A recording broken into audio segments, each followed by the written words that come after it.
Let's be honest, Aurora is great at one-shotting people, but there's way more that the champion can do. Deception, setting up dives, finding crazy teamfight angles, and also other advanced tricks that I rely on every game, which help me attain but also maintain Challenger ever since Aurora was released. And today we're going to discuss all of them.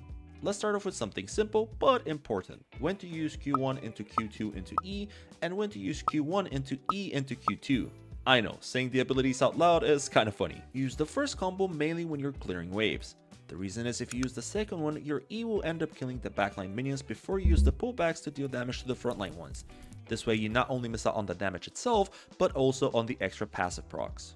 To avoid having to waste extra time clearing minions, get used to using this sequence when PvEing. Here, I want to point out a mistake that newer Aurora players make, which is that they don't utilize the hitbox of Q when pushing out waves. It's a game changer to apply it to as many minions as possible.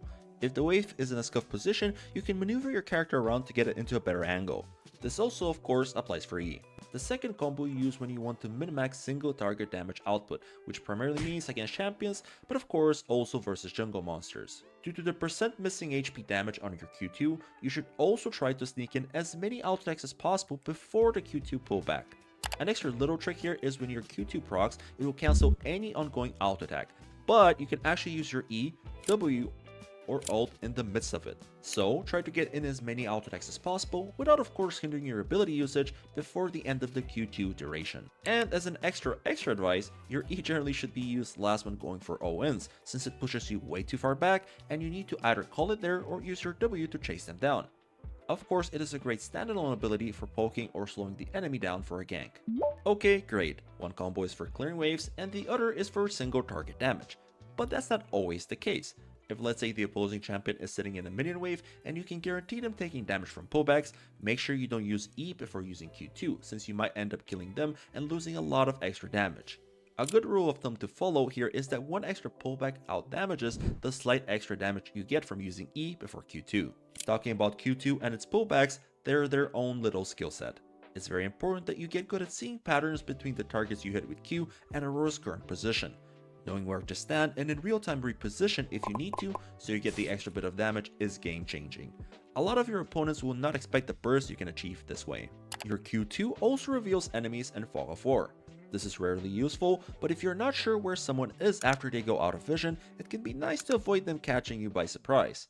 You can also combine it with your third hit on passive to give you full vision of the target. Your W is very flexible. At the bare minimum, it's a small dash with an invisibility, but it has a lot of hidden intricacies coming with it. It can go through a lot of walls like this one, or even this one. Make sure you learn some of the more important ones since you'll be often around these walls to force fights. This gives you a huge edge when looking for angles to go in. Not only that, but Aurora can also deceive enemies by going in one direction and quickly swooping into another one, giving her the element of surprise if enemies don't anticipate it. But don't just use it to escape, use it to look for poke or even finding kills on unsuspecting enemies. If I know I'm about to get a kill on somebody and my W will reset, I'll oftentimes look to use it beforehand to get the value of a second hop if I'm chasing someone or looking to escape. You can also double hop by getting a kill mid jump, which is useful, but it's extremely rare to do. Her E is also quite interesting. The damage is not a projectile, which means Mel, Samira, and Yasuo W abilities don't negate it. It also has a small dash, which can be used to go over walls. But I'll be honest, I've only been in 1 or 2 situations in all of my games where this could have been useful, and consistently doing it does take a bit of getting the hang of, so I wouldn't say it's worth the effort. But of course, if you have the time to learn it, it can be useful to have in your repertoire. A very important trick that I use all the time in my games is to utilize the dash by not taking a turret shot because of it. Take aggro just as the tower finished firing the shot, then use your abilities as fast as possible whilst also staying on the edges of the turret's range, so the E pushes you out unharmed. The most important thing about this ability though is that it has a buffer on it, aka it can cancel out a handful of CC abilities with a good timing. You have to learn most of them by heart since there's a lot of specific ones, but as a general reference it can negate most displacements or help you reposition against knockups. The buffer is also really good to neutralize some other abilities like Camille and Echo E. The reason is that it creates space between you and the opposing champion perfectly as they try to engage on you, so they can't continue the trade. You just have to make sure you time it correctly.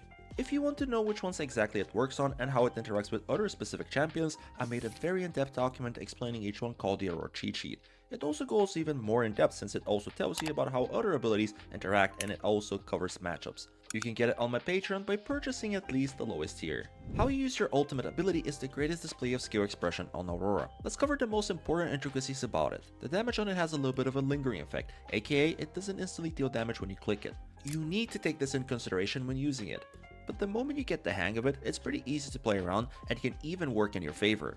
Say if Zed ults you, you can drop the ult a little bit earlier so you not only have it on the ground to portal away, but you also get the damage off on him the moment he reappears from his ult. One other very important thing about this ability is to not use it if there's terrain right in front of you that you can't go over. Aurora will actually reposition if you do so, and the ult will go in a completely different direction. You have three options here. First is to get closer to the wall, but beforehand make sure that it's jumpable. Second is step a little bit further back so you don't reposition once you use it. Or 3, just not use the ult there at all. Depending on where the fight is exactly and what the situation is, either one of these 3 could be the correct decision. Your initial ult jump also makes you unstoppable while in the air, so you can practically negate any CC, but if the crowd control's duration is longer than the jump itself, you still have it on you once you land. Ideally, you should use the ult to neutralize one instance card CC abilities like Zoe Drowsy, or use the dash to dodge skill shots towards the side. When it comes to the portals themselves, I generally avoid using W and E together with them and look to utilize them separately. The reason is you rather keep them for other benefits, say either to negate CC with E or use W to dodge something or buy more time for another iteration of abilities. That said though, both W and E have unique capabilities if you combine them with the portals, but use them only if it's appropriate. If you jump right across the veil, you turn invisible and the enemies can't see the bounce. This can be very useful in chaotic fights or if you just want to confuse the enemy in general. And of course, it's faster than walking into the portal. Your E, on the other hand, has a completely different but very cool interaction. It can be used to negate hard CC, even something like a Twisted Fate stun. The way it works is if you use it right before it lands on you, you still get pushed back and can get into the ult portal. This one is extremely practical and I use it all the time. Comes down to noting down what CC will fly at you when you go in. How many portal bounces you get depends on your movement speed and whether you use abilities to dash around. The duration of the ult increases with levels, which can also give you more bounces, so I always make sure to note it in my mind what's the approx duration so I know how much time I have to go in, do my damage, and potentially leave. Another practical thing about the portals is they can be used to negate damage from Carter's ult, or the full effect from Fizz ult. Not only that, but they can reset turret aggro. Just make sure you go in the portal before the turret shot is fired. Besides all of the ability specifics that we just covered, there's also a few extra important tricks that will get you to the next level if you start utilizing them well enough. The thing is, playing around your Electrocute or Comet is extremely important. Look to go for all-wins and longer trades when Electrocute is ready, and try to use E-Poke when Comet is up for maximum potency. But this advice also includes the minor runes as well. Keep track of mana flow and presence of mind to make sure you can't go out of mana fast. This is an extremely important resource management skill set to let you stay in lane longer and have more presence. Besides those, also make sure that you have an internal clock for the approximate cooldown of Scorch and Sudden Impact. The reason is, as of today, there's no indicator for them since Riot hates us and doesn't want us to have good things. I'm still salty they removed the secondary runes from the scoreboard. So it's up to us to know when the runes are up to utilize the extra damage. The second very important thing is Sudden Impact itself. Playing roughly around its cooldown is a great thing, but also having it in our calculations when trading is extremely important. If you watched any of my gameplay videos, odds are I've mentioned Sudden Impact during lane. The reason is Aurora utilizes it extremely easily and effectively. She has 5 ways to proc it and even a 6th way if you buy Rocket Belt. Yes, it does have a cooldown so you only get to use it once every now and then, but during lane you can certainly feel the extra juice it provides in trades, and outside of lane it either helps you one-shot people or can be procced anywhere from 2 to 4 times as long as the fight extends enough. So let's talk about its specifics. First, as you know, the cooldown. Then that it has a duration in which you can use it, and last, it needs another instance of damage to proc it. This means your E doesn't naturally use Sudden Impact even though it's an ability with a dash. And that's why this is a perfect setup with the sorcery tree, since it gets procced every time by either Scorch or Comet. And this is where I can give you 2 extra small tips if you decide to run Sudden Impact without the sorcery tree. So let's say a situation where your Q was on cooldown, so you can end up doing auto attack, E, which will end up proccing Electrocute, which will utilize sudden impact since it counts as a separate instance of damage. This one does come into play, but rarely. The other, more practical one is you can actually proc it with auto attack E if the enemy is close to max range, since it will hit the enemy right after you've started dashing. I know runes are a complex topic, especially for newer players. They add an extra layer of things to think about, but you shouldn't ignore them completely. My best advice is to start with baby steps. Choose one rune page that you're gonna run almost all the time and start thinking actively about each rune individually in batch of games. First 5 games you're going to think about how you're gonna manage your mana with Manaflow or Presence of Mind. Then the next 5 games you only watch Electrocute. It's about building muscle memory so you can have the fundamentals in your mind.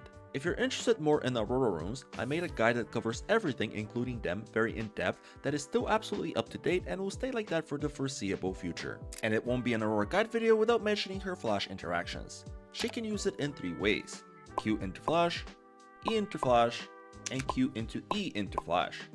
There's a 4th hidden one, but that one is mostly for style points. Depending on the situation, each one can be correct. Really comes down to the situation at hand, but the key is to always hide your intention no matter which one you're going for. With that, those are the most important Aurora tricks that I use regularly in my games. I might have missed something, which I'll make sure to add in the comments if I did, but in any case, I hope you enjoyed this little insight on why and how I look to outplay my opponents, and I'll see you in the next video.